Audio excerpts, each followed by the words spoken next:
Bonjour à toutes et à tous.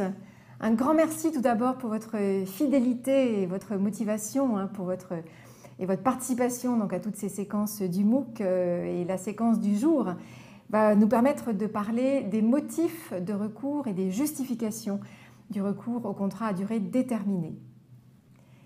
Donc bienvenue sur cette séquence sur les CDD toujours et donc qui va nous permettre de traiter spécifiquement des motifs de recours et des justifications. Voyons ce cas pratique, ou ces cas pratiques plutôt cette fois-ci qui vous sont présentés par Annabelle. La question posée par les deux cas qui sont évoqués par Annabelle, c'est de savoir s'il est possible de recruter les salariés en question en CDD et si oui, à quel motif. Donc premier cas, Annabelle souhaite recruter donc 2 personnes pour remplacer 2 salariés, Samia et Victor, et donc elle voudrait les remplacer par des salariés en CDD. Pour le premier cas, Samia, il se trouve qu'elle vient de donner sa démission et donc Annabelle l'a dispensée d'effectuer son préavis. Donc Samia est partie. Et donc Annabelle souhaite remplacer Samia par un salarié embauché en CDD. Le second cas, c'est donc pour remplacer Victor, un autre salarié de l'équipe d'Annabelle qui vient d'être victime d'un accident de travail et qui a été déclaré inapte temporairement sur son poste, et donc Annabelle l'a muté temporairement sur un autre poste. Mais du coup, elle a besoin d'embaucher quelqu'un sur le poste initial de Victor, et donc elle souhaiterait embaucher donc un CDD pour remplacer Victor le temps donc de la durée de son inaptitude. Donc, dans ces 2 cas de figure, Annabelle a-t-elle valablement la possibilité de recourir à un contrat à durée déterminée, et si oui, pour quel motif? Voyons. Alors, quels sont les motifs de recours au contrat à durée déterminée? Il y a 7 grandes catégories de motifs: le remplacement de salariés, l'accroissement temporaire d'activité, les emplois temporaires par nature qui sont les emplois saisonniers et les emplois d'usage. Il y a aussi le CDD à objet défini, les CDD en alternance, apprentissage et contrat pro, les CDD liés à la politique de l'emploi et enfin le dernier né des CDD qui est le CDD gamer ou joueur professionnel. Revenons un instant sur le premier motif ou la première grande catégorie de motifs qui concerne les situations de remplacement de salariés absents. Pas moins de 6 situations de remplacement de salariés absents: l'absence ou la suspension temporaire du contrat d'un salarié, le passage provisoire à temps partiel d'un salarié, le départ définitif d'un salarié précédant la suppression de son poste, l'attente de l'entrée en service effectif d'un salarié recruté en CDI, le remplacement d'un chef d'entreprise, d'une personne en profession libérale, de son conjoint ou d'un associé non salarié, et enfin le remplacement du chef d'une exploitation agricole ou un aide familial, un associé d'exploitation ou son conjoint. Donc voilà les 6 grandes situations liées à un motif de remplacement de personnes qui nous permettent donc de faire un contrat à durée déterminée avec ce motif. Quelle justification faudra-t-il indiquer sur le contrat lorsqu'on est sur un motif de remplacement? Eh bien, dans tous les cas, il faudra indiquer le nom et le prénom de la personne remplacée ainsi que la qualification de cette personne et son statut, c'est-à-dire cadre ou non cadre. Ces mentions sont des mentions qui sont absolument obligatoires, qui doivent donc être indiquées précisément sur le CDD, et donc le défaut d'indication donc de la justification du recours, donc le nom ou la qualification, peut entraîner, attention, la requalification de ce contrat en contrat à durée indéterminée. Attention, même si la réalité du motif est là, même si on est vraiment sur le remplacement de Madame Untel qui est secrétaire de direction et qui est en arrêt maternité, même si on est dans la réalité de son absence, le fait qu'on ne l'ait pas indiqué sur le contrat, qu'on remplace Madame Machin, etc., peut entraîner donc une requalification en CDI. Deuxième grande catégorie de motifs, l'accroissement d'activité, enfin l'accroissement temporaire d'activité, qui recouvre 4 situations possibles de recours: le surcroît temporaire d'activité, la tâche occasionnelle précisément définie et non durable, la commande à l'exportation et les travaux urgents liés à la sécurité. Donc il faut que l'employeur soit dans une de ces 4 situations pour lui permettre donc de faire un CDD pour motif accroissement d'activité.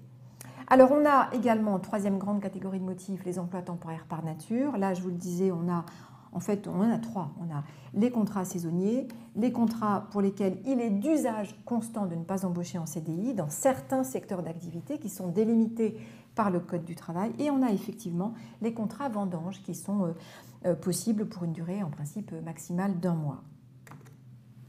4e catégorie de CDD ou de motif de recours au CDD, c'est le CDD à objet défini. Alors c'est un contrat un peu particulier qui peut être conclu pour le recrutement d'ingénieurs et de cadres uniquement, pour la réalisation d'un objet défini. À condition bien sûr, enfin ce contrat ne peut être conclu que lorsqu'on a un accord de branche étendu ou un accord d'entreprise qui prévoit donc la possibilité dans un secteur d'activité ou dans une entreprise donc d'y recourir. Et si c'est le cas, si on a bien un accord collectif ou bien un accord de branche ou d'entreprise, le contrat devra être conclu avec une durée minimale, c'est-à-dire une durée minimum de 18 mois et une durée maximale de 36 mois, sachant qu'il ne pourra pas être renouvelé. C'est-à-dire que si on fait une durée minimale de 18 mois, le contrat pourra être prolongé donc jusqu'à 36 mois, mais on ne pourra pas ensuite refaire un nouveau contrat donc avec le même salarié sur le même type de poste. Cinquième situation particulière donc permettant le recours au CDD, ce sont les CDD en alternance. Et là, on a deux grandes catégories de contrats, le contrat d'apprentissage et le contrat pro. Je reviendrai sur ces deux contrats dans le cadre d'autres séquences consacrées donc précisément l'une au contrat d'apprentissage, l'autre au contrat pro. Ensuite, on a les contrats liés à la politique de l'emploi, et là je vous cite le contrat unique d'insertion ainsi que le CDD senior. Je ne les détaille pas, je reviendrai notamment précisément sur le contrat senior dans le cadre d'une autre séquence. Enfin, on a aussi, c'est le dernier né, le contrat à durée déterminée joueur professionnel qui permet à toute personne ayant pour activité rémunérée la participation à des compétitions de jeux vidéo dans un lien de subordination juridique avec une association ou une société qui bénéficie d'un agrément ministériel et donc d'avoir un contrat à durée déterminée précisément conclu pour ce motif-là, c'est-à-dire la réalisation ou la participation à un jeu vidéo pendant une durée déterminée. J'y reviendrai aussi, on aura une séquence précise sur cette nouvelle forme de contrat. Alors, on a presque terminé. J'aimerais vous dire un mot sur les interdictions de recours. Au CDD, il y a quelques situations qui interdisent aux employeurs de recourir au CDD, notamment pour remplacer des salariés grévistes. Le droit de grève est un droit fondamental. On ne peut pas contourner le droit de grève en embauchant des salariés pour remplacer des salariés grévistes. Attention également aux travaux dangereux. Dans certains cas, il est interdit donc de faire appel à des CDD pour travailler sur certains travaux dangereux qui sont précisés sur une liste prévue par le Code du travail. Également, il est interdit de recourir à ce contrat pour remplacer un salarié, alors attention, c'est un peu compliqué, pour remplacer un salarié qui a été licencié pour motif économique depuis moins de 6 mois, sauf si la durée du recours ne dépasse pas 3 mois et à condition bien sûr qu'on ait consulté les IRP. Donc un peu particulier comme motif, enfin comme situation, mais qui interdit donc le recours. Pour terminer, un mot sur les sanctions civiles et pénales liées donc au CDD irrégulier. Alors, s'agissant de la conclusion du CDD en dehors des cas qu'on vient de voir, ou bien du remplacement d'un salarié gréviste, ou bien de l'embauche d'un salarié en CDD pour effectuer des travaux dangereux, si on ne respecte pas ces règles, l'employeur encourt une requalification de ses contrats en CDI avec, le cas échéant, si on est sur un contentieux pénal, une amende de 3 750 €, 7 500 si récidive et un emprisonnement de 6 mois ou plus. Dernière chose, la loi prévoit également que lorsque l'employeur conclut un CDD de plus de 3 mois dans un établissement qui a procédé à un licenciement économique depuis moins de 6 mois, s'il n'entraîne pas une requalification, peut néanmoins faire l'objet d'une amende pénale donc, du même montant que celle que je viens de vous citer. Donc voilà les sanctions liées au contrat de travail à durée déterminée irrégulier. Revenons maintenant donc au cas pratique et donc aux deux situations que vous présentez Annabelle en début de séquence. A-t-elle le droit donc de remplacer Samia qui vient de démissionner, qui a quitté l'entreprise parce qu'on l'a dispensé de son préavis, et de remplacer Victor qui est toujours présent dans l'entreprise, mais sur un autre poste que le sien, le temps que va durer donc l'inaptitude prononcée par le médecin du travail. D'après vous. Alors, vous avez la réponse. On a été un peu vite, mais bon, je vais vous la donner quand même.